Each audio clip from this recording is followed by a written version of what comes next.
ইসলামের ইতিহাসের সবচেয়ে বড় বেদনার ঘটনার নাম কারবালা। এই দিনে মোহাম্মদ সাল্লাল্লাহু তাআলা সাল্লামের প্রিয় নাতি ইমাম হোসেন ও তার সঙ্গীদেরকে হত্যা করা হয়। এই হত্যাকাণ্ডের জন্য সবচেয়ে বেশি দায়ী তিনজন ব্যক্তি।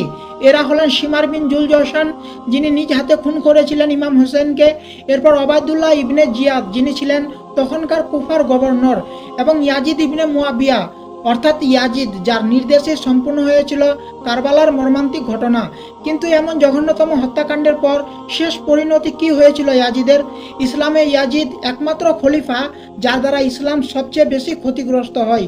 ইতিহাসের তারিখ অনুযায়ী ক্ষমতা গ্রহণের পর শুরু করে যুদ্ধ, কারবালার যুদ্ধ, হত্যা করে শেষ নবীর প্রিয় নাতি ইমাম হোসেনকে।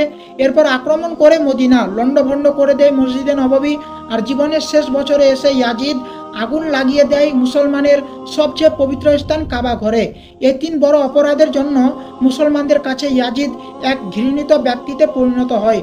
কাবা ঘরে আগুন লাগানোর পর রহস্যজনকভাবে মৃত্যু হয় ইয়াজিদের। ইসলাম মুক্ত হয় এক জালেম শাসকের হাত থেকে। নবীর বংশকে যে ধ্বংস করলো তার মৃত্যু কিভাবে হয়েছিল?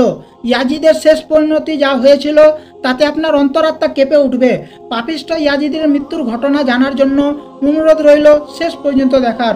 প্রিয় বন্ধুরা, কারবালার ঘটনার কিছুদিন পর ইয়াজিদেরও মৃত্যুর সময় উপস্থিত হয়।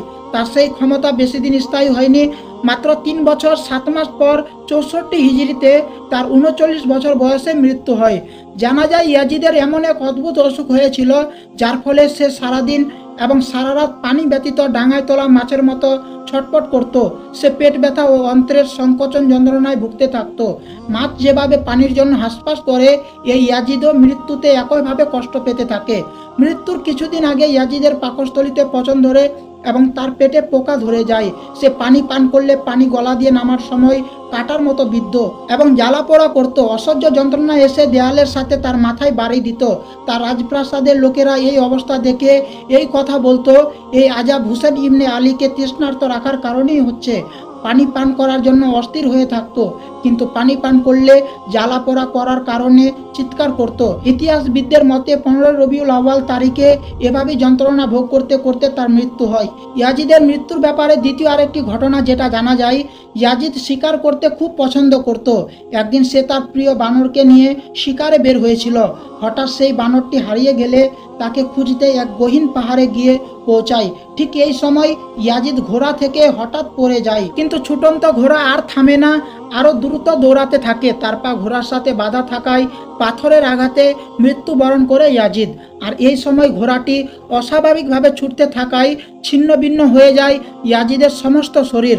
শুধুমাত্র ঘোড়ার লাগামের সাথে লেগে থাকা তার পা খুঁজে পাওয়া যায়। এই অবস্থায় ঘোড়াটি তার সঙ্গীদের কাছে গিয়ে উপস্থিত হয়। ইয়াজিদের সঙ্গীরা ঘোড়ার লাগাম থেকে ইয়াজিদের পা ছাড়িয়ে নিয়ে তাকে দাফন করে দেয়।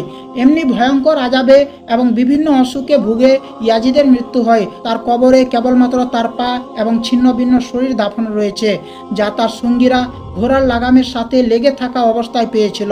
এই ঘটনার মাধ্যমে আল্লাহ তাআলা বুঝিয়ে দিয়েছেন, এই দুনিয়ায় যে বেশি জুলুম করবে তার পরিণামও অনেক খারাপ হবে।